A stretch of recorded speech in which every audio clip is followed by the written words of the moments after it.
Good morning and welcome to today's webinar, From Screening to Treatment, Clinical Approaches to Youth Mental Health. This webinar is being offered by the Behavioral Health Quality Department and Behavioral Health Medical Directors. Today's training will be led by psychiatrist Dr. Simardeep Sandhu and licensed professional counselor Madeline Barrett. If you have questions for the presenters, there will be time at the end for questions. Please type your questions in the Q&A box.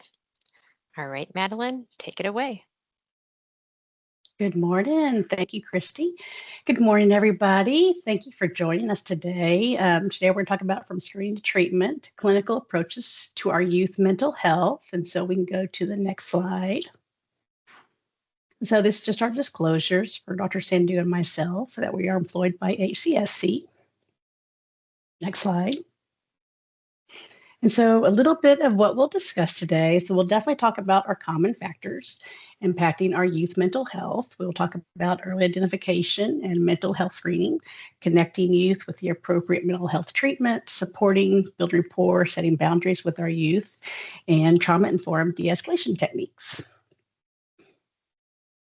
So first up are common factors. And so as we all know, there's not just one cause, there's multiple that shape this. And so if you go to the next slide, we'll kind of talk about each of these little areas. And so first kind of getting into genetics, we all know for the physical health side, genetics is equally important, right? It's the same for mental health. We need to know the family history. It's important we screen early. If there's any type of anxiety, depression, ADHD within that family history, that creates the vulnerability. So early detection and screening is important for our kiddos. When we think about our family systems and the dynamics there, they play a huge role in impacting mental health, right? When you think about families' communication patterns, when you think about stability, the parenting styles, the caregiver mental health, all that impacts a home and it impacts the youth. Think about the exposure to conflict, inconsistencies, lack of support, or even support. All those things can either create a risk or they can be protective factors. And so you want to kind of think about that, right? The strong supportive relationships within a family dynamic builds on that treatment component. And so it's really important for mental health in our youth. When you think about our social and peer groups, those are, when you think kiddos in general, our youth, they can be mean, they can be very influential and persuasive. There's bullying that can lead to social isolation. There's peer pressure. All these things within peer groups exist. And so positive peer connections is going to be essential for that sense of belonging, and it can improve youth resilience. Next, we have our adverse life events.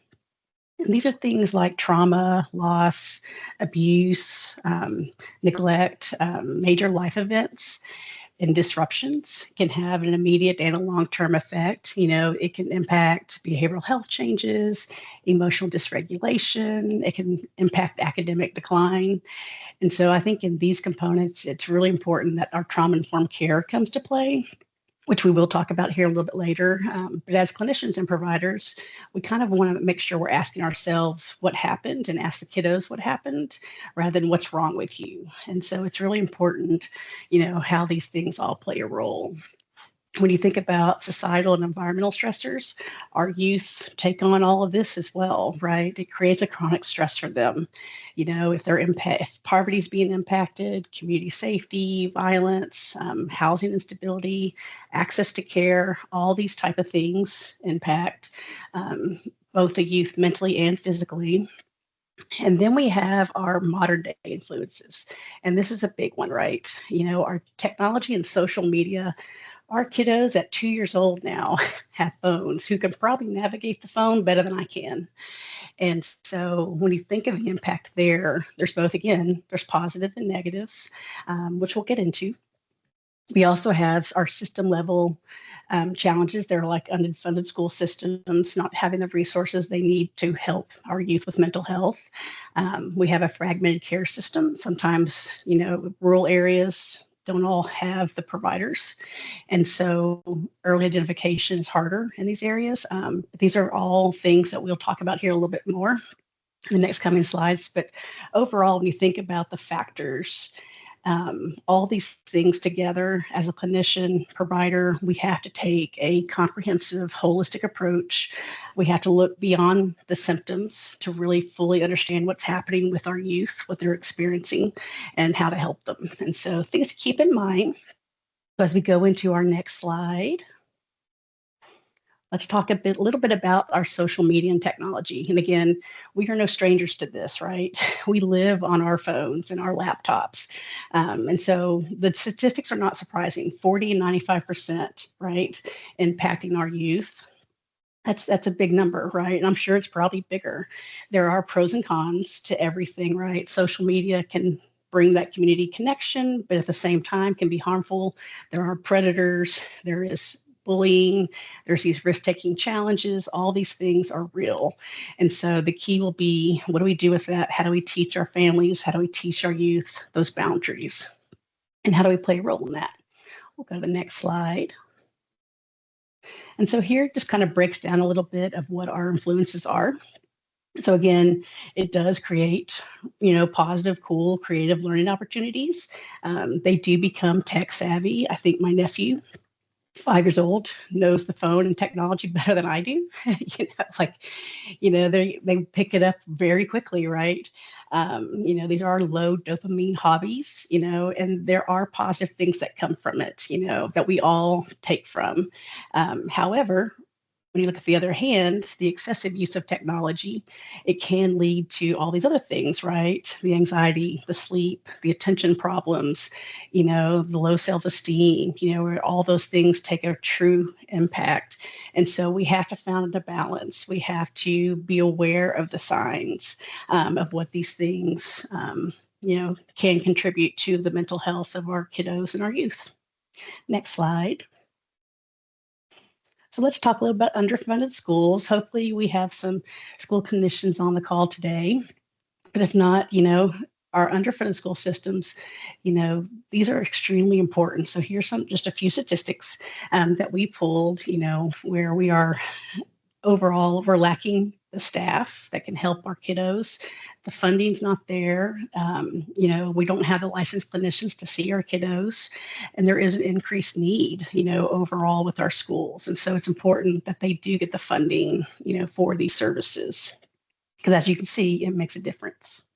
Next slide. Talking a little bit about fragmented mental health care. And so here, probably everyone's fully aware, about 1 in 7 adolescents, has a potential mental health condition, and suicide is the third leading cause of death. And, and that's concerning, right?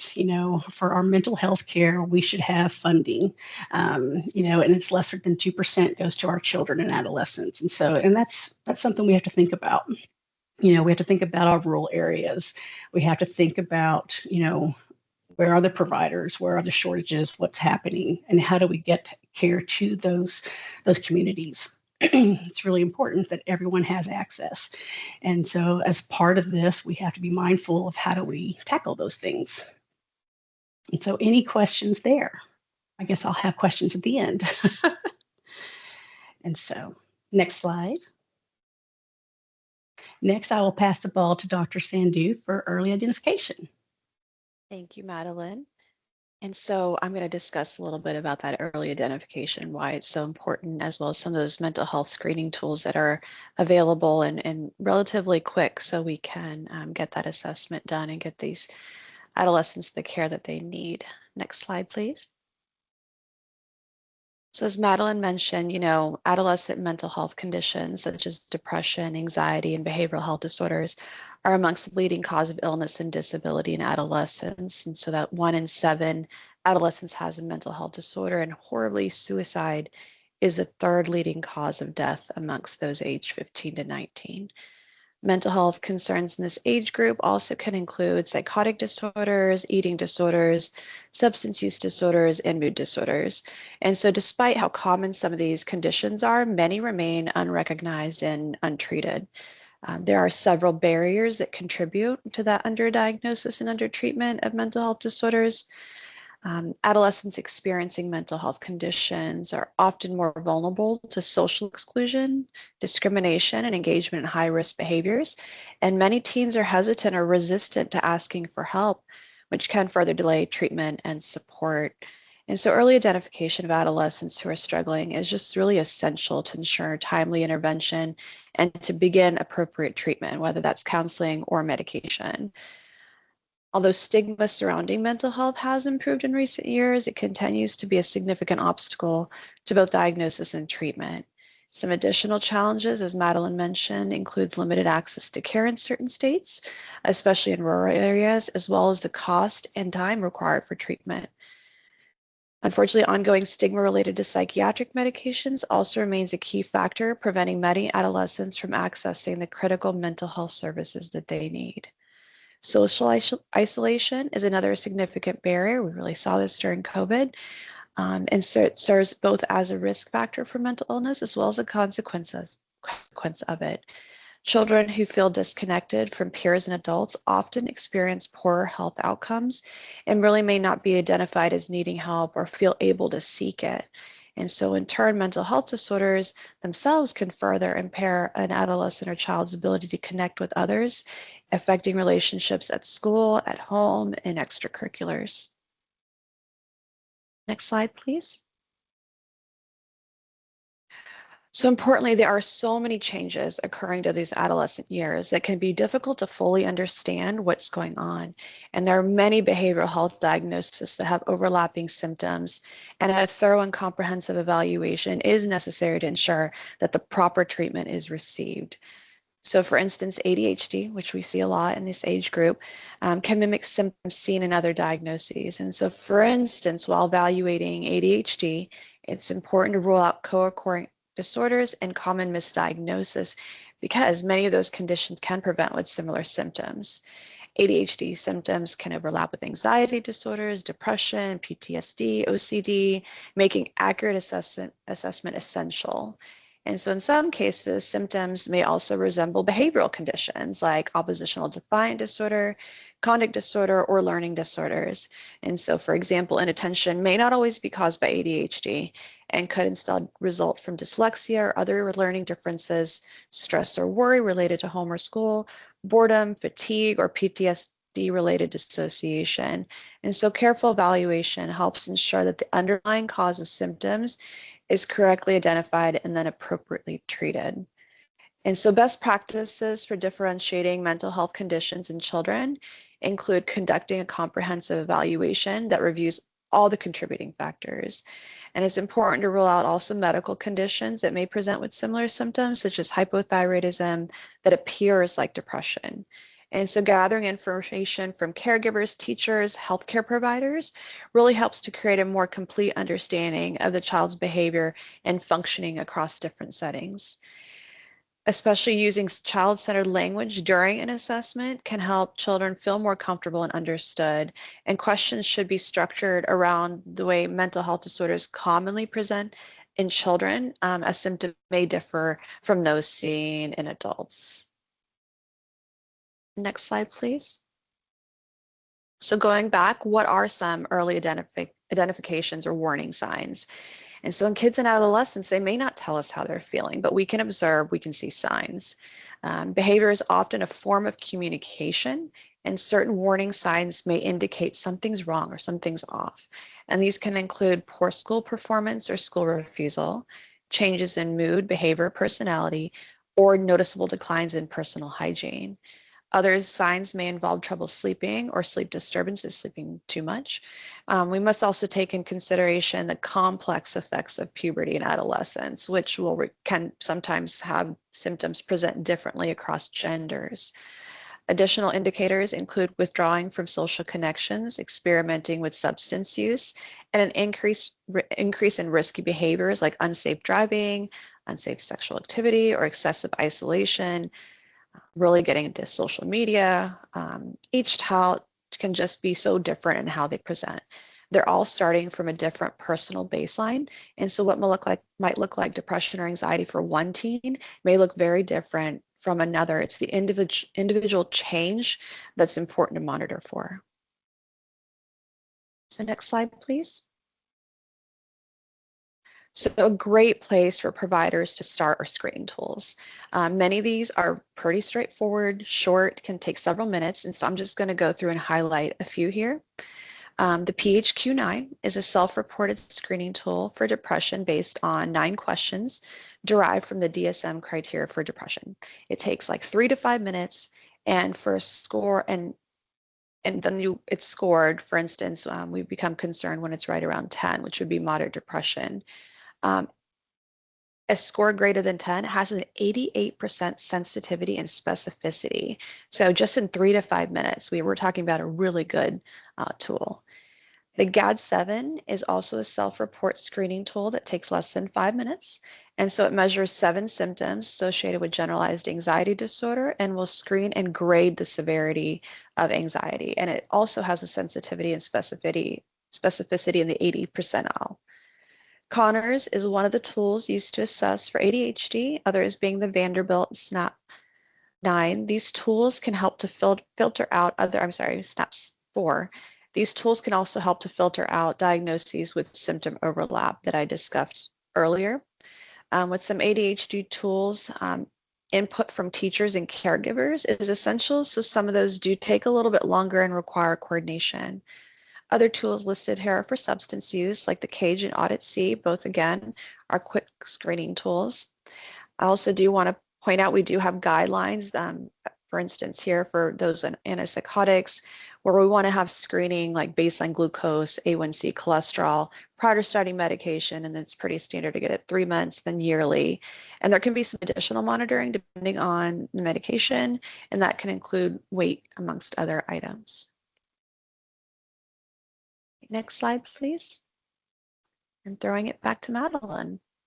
Perfect. So now we'll talk about connecting youth with the appropriate different types of mental health treatment. Next slide. So first, let's talk about just family support intervention and how big of a deal this is. And I know I'm not preaching to the choir or anything, but when you think about family supports, we can't treat a child who's in isolation, right? We have to be there for the family. And so when we first talk about resource navigation, I don't know about you guys, but even navigating healthcare and my own healthcare is not easy, right? It's a complex system. It's a system that families often don't know who to seek, how to seek them, how to find them, what type of treatment is available. They lean to us. They lean to all the supports that they surround themselves with, and sometimes they don't have those supports. And so whoever, it may be the PCP, it may be just the counselor, it may be the teacher. All these different roles have a play. And so, in navigating the system, we need to refer to case management. We need to get them engaged in peer support type programs. All these things. It's helping them guide it. We need to help them understand it, and we need to help them access it. And they may not ask for that help. They may nod their head thinking, yep, I know exactly, you're telling me I need to go get therapy. And they may walk out of that office having no idea what that means or who that actually is with and the type of provider. And so helping them navigate the system is going to be critical. Next, let's kind of talk about digital and media literacy. And so this goes back to, I think, really helping families understand, with technology and social media. Again, remember, there's pros and cons, right? Think about the households nowadays. If our youth are getting the phones in their hands at 2, right? When they come home from after school, is everyone just scattering to their bedrooms, right? And then are they in the rooms the rest of the night? They don't come out, or if they come out and get their food, then they go eat their dinner in their bedroom. Those are concerns, right? We need to really enforce family time. While it's important to have, the digital pieces in our lives, we need to teach families how to set those boundaries. And part of those boundaries is really enforcing what does family time look like? Because if family time is coming together at dinner, at least they're doing that. You're seeing what your child or your youth, you see what the normal behaviors look like. You can recognize the behaviors. And so we got to teach families that, right? That the importance of family time is they know what's the norm with their child. And so when a behavior does happen, or when there's some type of they are starting to feel sad and they start to isolate themselves more, there's those differences, and the families would be able to pick them out. And for early warning, families can get help faster than later. And so the key here, digital and media literacy with families, it's helping them understand, how it impacts and how to really set healthy boundaries with it. Next, kind of talking about psychoeducation and skill building. This is really giving families, I think, just the practical tools, of just how do we communicate with each other? How do you communicate with a 15-year-old who doesn't want anything to do with you? Because that's normal 15-year-old behavior, right? And so it's communication, it's coping. How do you help teach coping strategies to parents as well as the kiddos? How do you teach them how to manage the behavior that they may be seeing? Should it red alert them what they're seeing, or should they go, okay, no, this is normal? And so to improve outcomes, we've got to give families these type of things. We don't want to assume they already know them. We don't want to assume that they know how to do it. We need to help them identify it. And then if it's needed, there are actual family therapy models that counselors and social workers can give. They are evidence-based. There are specific models that can address conduct disorders. There are models that can address substance use. There are models that can address emotional dysregulation, and so anything and everything that you need, there are resources available depending on what you're dealing with. And so the key, if you've identified it and you kind of know what they need, you then know how to do the referral. And so when you think about family supports, again, for long-term impact, we've got to equip them with all the right things, and so just a bunch of things to think about, and so when you're involved, ask those questions, see what they need. And then we can go from there with our treatment. And so as we've talked about how critical family is, let's go into the next slide. And we can talk about how important the school environment is, our school-based supports. So when you think about the school, our youth spend a large portion of their time in school, right? With their peers, with their teachers. The school system is one of the most accessible settings for early identification and intervention. And it's critical just as much as the family supports, right? School is just as important. And so when you think about what schools offer, the anti-stigma campaigns, universal health promotion, when you think about physical health, right? Your physical health, you start to feel sick, or you got a toothache, got to go to the doctor, all that's normal, right? I can say it and no one looks at me the wiser. With mental health, it's different, right? There's still a stigma. So we've got to really kind of share and normalize that it's okay when you feel sad and you don't want to do any activities and you want to isolate all the time and you just start withdrawing. We want them to ask for help, right? We want them to come to us and going, I don't feel good, and then we can work with that. And so it really is, within the school system, we have to create that school connectedness. It has to be supportive. It has to be safe. Some of the things that they can offer, for your at-risk students, there may be targeted group interventions, like CBT and DBT. And I think with those, it really is teaching youth, I think, building coping skills. They can be around a supportive group of peers who are going through something they're going through. So there's that camaraderie that they build.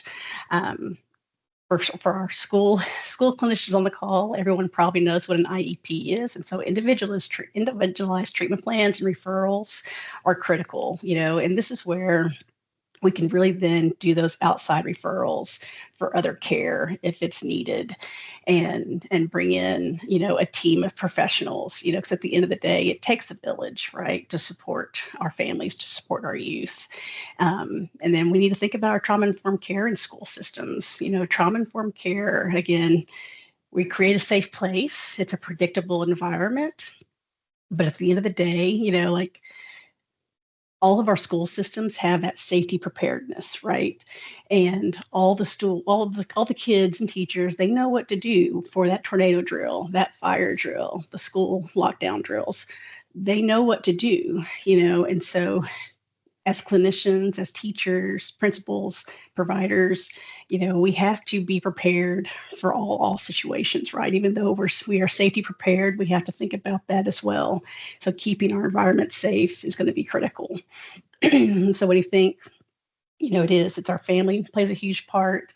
Our school base plays a huge part. And then we go into our next slide. We'll talk a little bit about how our community plays a part. And so when you think about the community dynamic, again, equally important, we need wraparound services. If you've never heard of it, it's basically a team-based support structure of care, different types of care. They may have a psychiatrist, and they may have a therapist, and they may have a pastor. They may have a peer support group. All these things, it wraps them with all these positive pieces. And it can be individualized. It can be intensive treatment. And so all these things our youth need, right? The peer support youth advocacy programs, that helps peers build connection, relatability. It empowers them. Hopefully it improves engagement.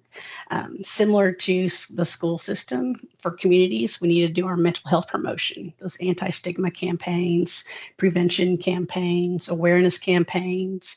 What are the settings, when we send our youth to those settings, whatever those settings are in the community, what message is being sent? And, in our after school programs, if there's mentoring programs or if there's volunteer opportunities, because you want that positive message, right? That helps. And then when you need something a little bit more intense, when those things aren't helping, you also have your crisis services, right? You have your mobile crisis, your stabilization units. There's always help available 24/7. And so the goal is we want our youth to know, that they're not alone. And we are here to help in addition to our families. And when you think about all of these settings, not one setting can do it alone, right? There's so much truth in that. It takes a village, because it really does. Our strongest outcomes for our youth, it's when our family, our schools, our communities, we are all aligned, we're working together, we're communicating, and we're helping and doing what we can do. And if we can't do it, we're finding the resource that can. And so something to kind of think about. Next slide. So here I'll pass it back to Dr. Sandhu to talk a little bit more about treatment. Yes, thank you so much. And so first going to start with SBIRT. And so SBIRT stands for Screening, Brief Intervention, Referral to Treatment. And so this is an intervention that's used in a wide variety of settings for early identification of substance use. We know that early identification will absolutely improve outcomes. And this intervention can be done in primary care, community settings, including schools. And so it starts with a quick screening process to assess for and identify substance use concerns or a person's risk level for alcohol or drug misuse. And so some of those quick screening tools can include the Audit-C for alcohol and the DASS-10, which is for drugs. Again, these are quick, easily administered, or they're self-assessment tools. Once the risk level is established, a brief supportive intervention occurs to encourage the person, the adolescent, to consider healthier behaviors and to reduce substance use. And so that kind of intervention is really just going to focus on increasing insight and awareness about the substance use and on increasing motivation towards change. It's not meant to be a fix, or the entire intervention is just kind of starting out. That's for that first step towards change. And so when additional support is needed, a referral for treatment is appropriate to connect them with the resources, specialized care that they do need. And so the next slide, I'm actually going to discuss some more options for specialized care. Next slide, please. So there are so many options and levels of care available specific to what that person's need, that adolescent's need might be. And so they can be very much restrictive, Or the other end of the spectrum is something like outpatient services. And so outpatient services is going to be the least restrictive level of care. And this is really individual, family, or group therapy in a clinic or via telehealth. And that may also include medication management. And so outpatient services are really more indicated when someone has mild to moderate symptoms and really has that stable home environment as well. As Madeline mentioned earlier, support or lack thereof is going to be really important in understanding what that adolescent or child's needs is. And so the next step up is called Intensive Outpatient Programming, or IOP. And so this will be a structured program about 3 to 5 days per week for about 3 to 4 hours within each of those days. And that person is living at home. And so the indication for this level versus just outpatient would be moderate to severe symptoms that actually are impacting daily functioning, but there's no imminent safety risk. Beyond that is partial hospitalization program. And so this is going to be longer, often 5 to 7 days, and it's day long, right? So about 6 hours of therapeutic programming. And it's often used not only as a step up, but also a step down from those higher level of cares like inpatient, or it can even be an alternative to hospitalization at times. Indication for this level of care would be significant impairment, but they are able to remain in the community overnight in their home environment with support. If we have more severity, residential treatment setting or RTC might be indicated. And this is actually like a 24/7, they're living there, therapeutic care with intensive multidisciplinary treatment. And so this is really for people who have persistent severe disorders where community-based treatment has not been sufficient and they do not perhaps have a stable or structured environment. And RTC will allow for a stable, structured environment to help that person progress. And the most restrictive, of course, would be acute inpatient. And this is usually meant to be short term for stabilization. It's in a psychiatric facility, hospital. And really the risk for the indication for this is imminent risk of harm to self or others, severe psychosis, or there's some medical instability related to their mental health concerns. Next slide, please. Okay, and so I talked a little bit about those higher level of care, but what happens when you're completed that programming? What happens when you're done with an inpatient hospitalization or residential treatment? Discharge planning is going to be incredibly important.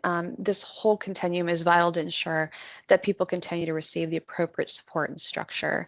And there's multiple dimensions important placed on that coordination. So this is not just, they go back to their outpatient provider. No, we're talking about schools, we're talking about community, we're talking about as well as their therapy or their medication provider.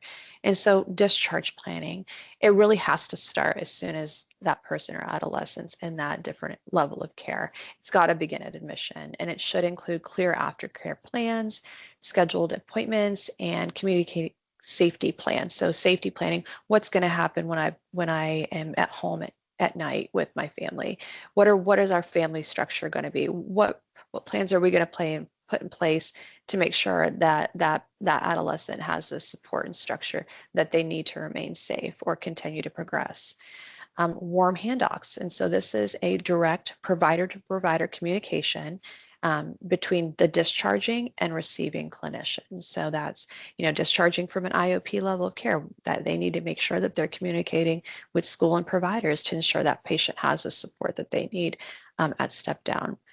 School reintegration plans, coordination with school teams for academic accommodations, perhaps a phased reentry where they go back to school for a couple hours or like a day or two a week to make sure that they're able to tolerate that environment.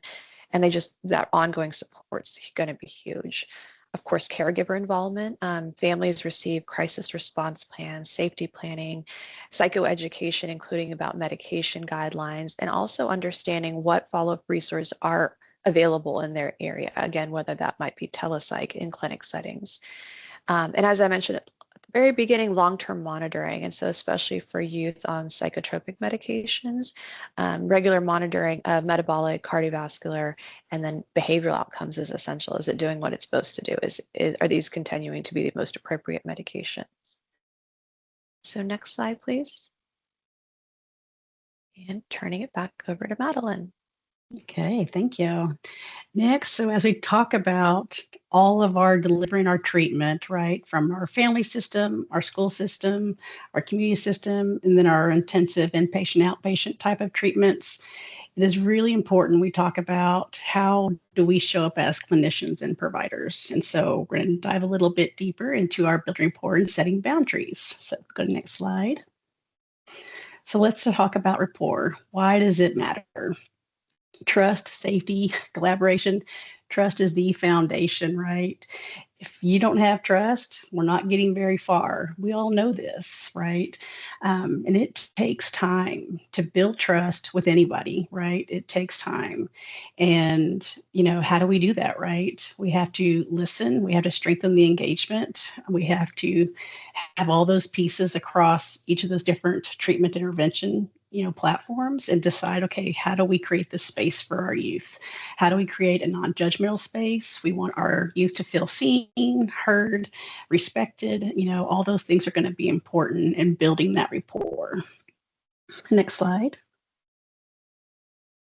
And so here's some just practical skills, things to think about, things that you probably already know, but it's just a good reminder of, I got to make sure I do it, right? Active listening. I don't know about y'all, but again, for me, I can be listening to one thing, but then my brain is going 3 other miles, different directions, whether I'm thinking about the day, thinking about what to do, what's next steps, thinking ahead, all those things, right? Our brains can do that to us. And so it's really important that I'm in that moment, right? I'm in the moment, I'm rephrasing, I'm summarizing, I'm validating that youth, that person, I'm meeting them where they're at. You got to think about your body language, right? If I sit here with my arms crossed, it's very closed off, right? If I'm open and I'm leaning forward and I'm gauging, making that eye contact, that helps build that rapport, right? And it says I'm open to talking about whatever you want to talk about. Use plain language, don't talk over, whoever you're speaking to. Don't talk way over their head like best, right? They know themselves best, and we really want to hear it from them. We want to ask those questions. We don't want to assume what they're going through. We want to keep our commitments, keep the structure. Consistency is going to be key to building that trust. And then when it comes to decision making, right?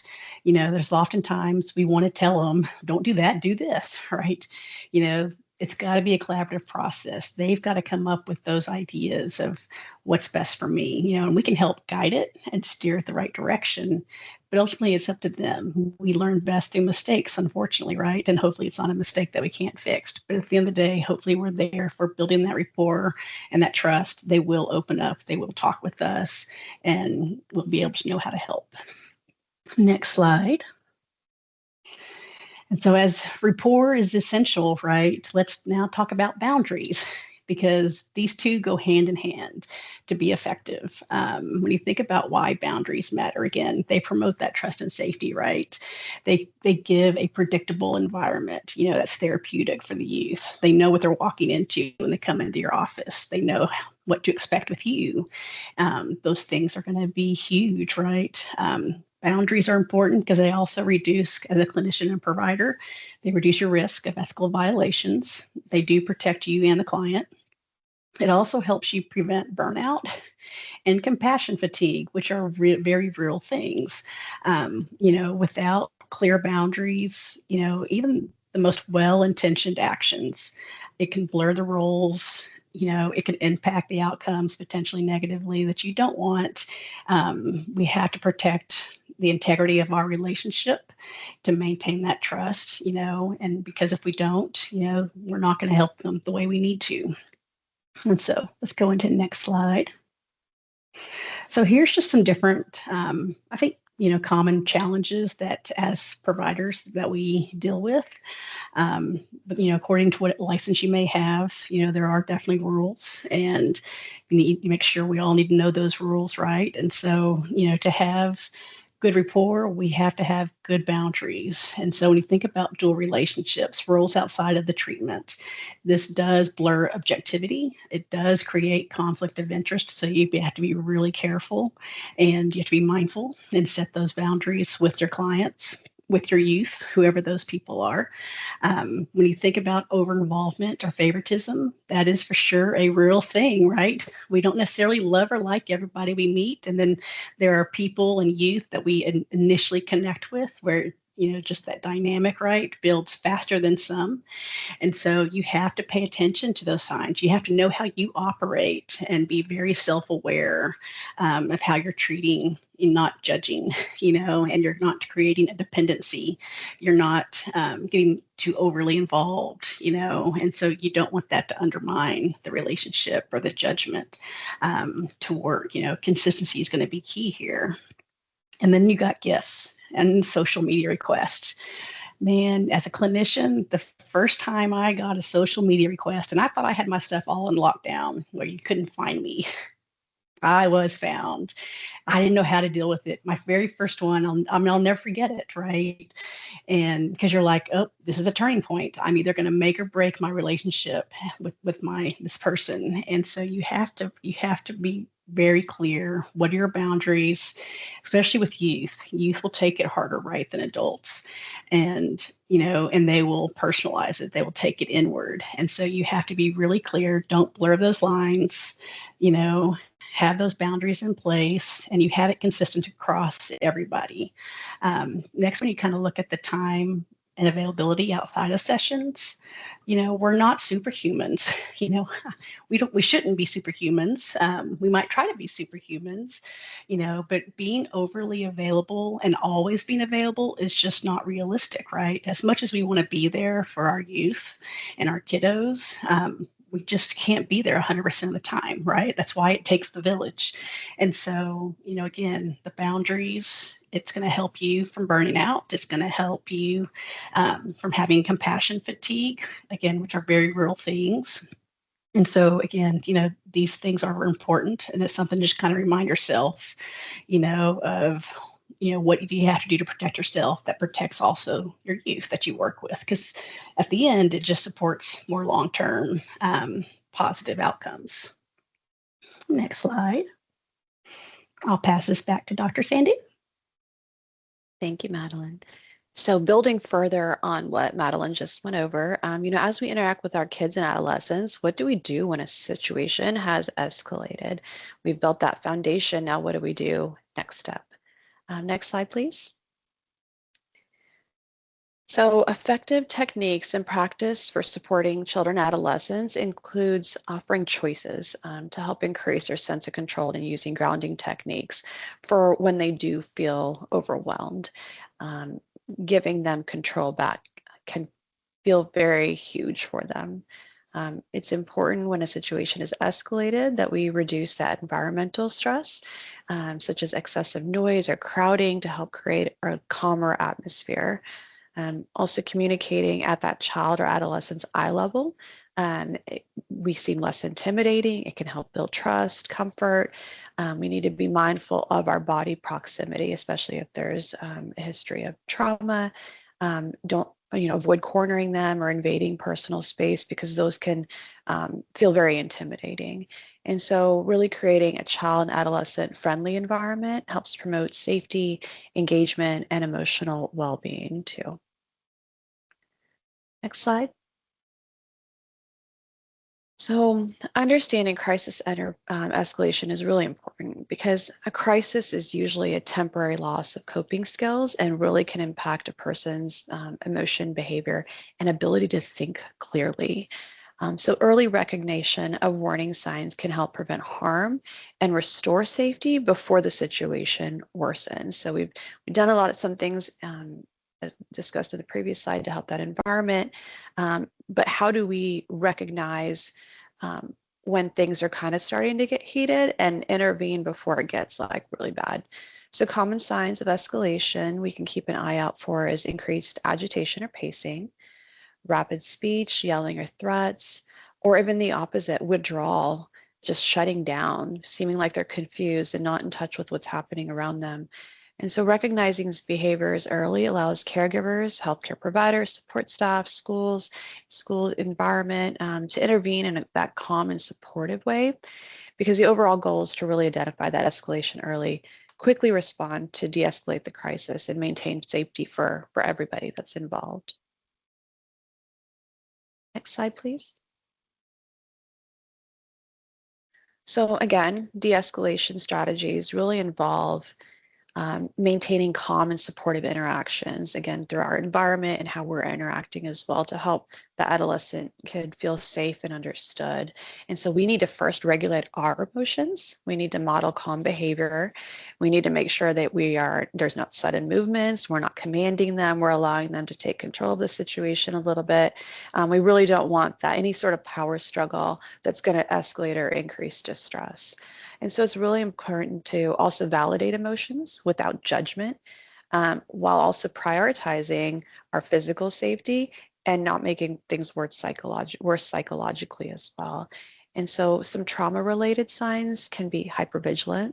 They're looking around, the eyes are darting. Again, withdrawal as well can be indicative of that, or emotional flooding really can help guide an appropriate response.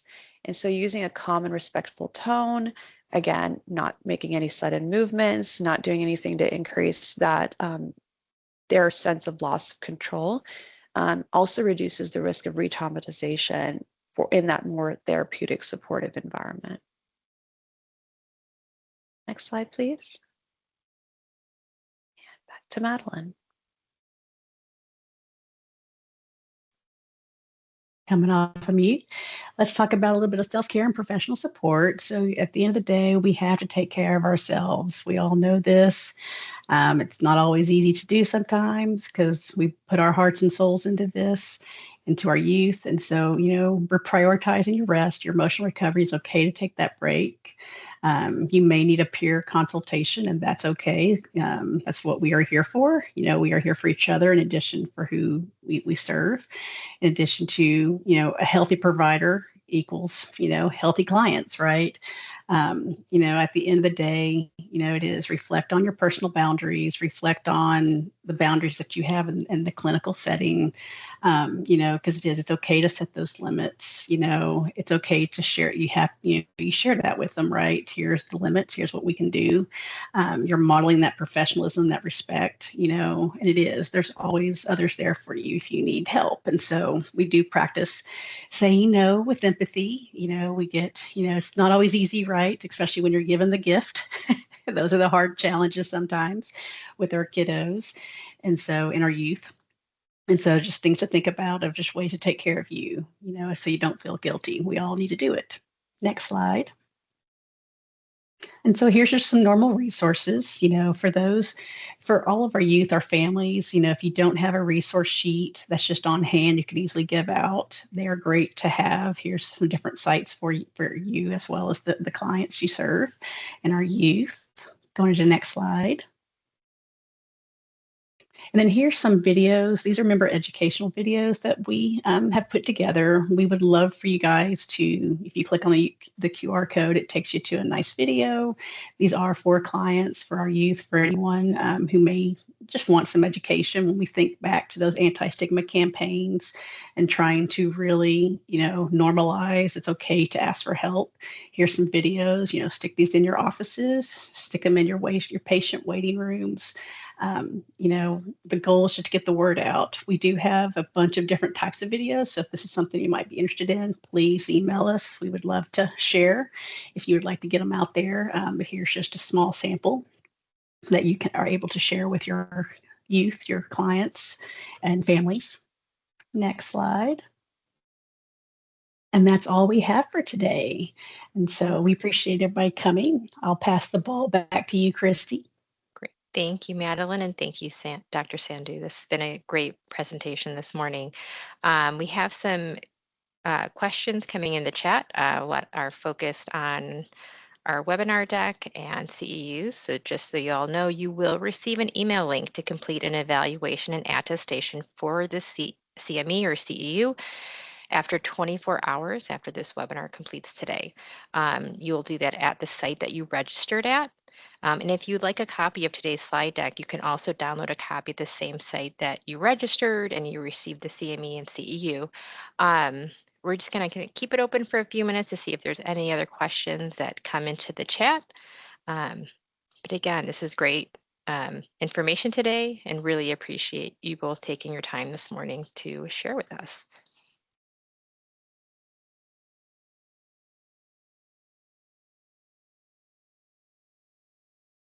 Yes, this webinar is recorded and it is available at the same site that you registered.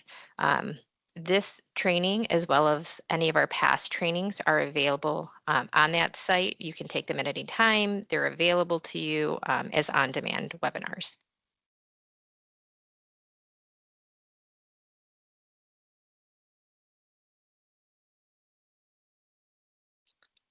All right. Well, I am not seeing additional questions. Yes, you can definitely see this again at the site that you registered. This is recorded and it'll be made available to you.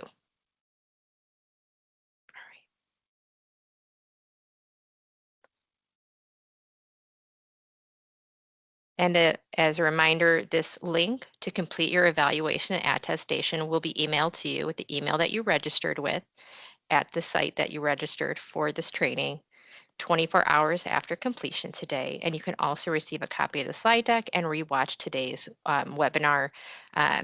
We are also holding this webinar again on Wednesday morning, the 13th at 8 a.m. Central Standard Time.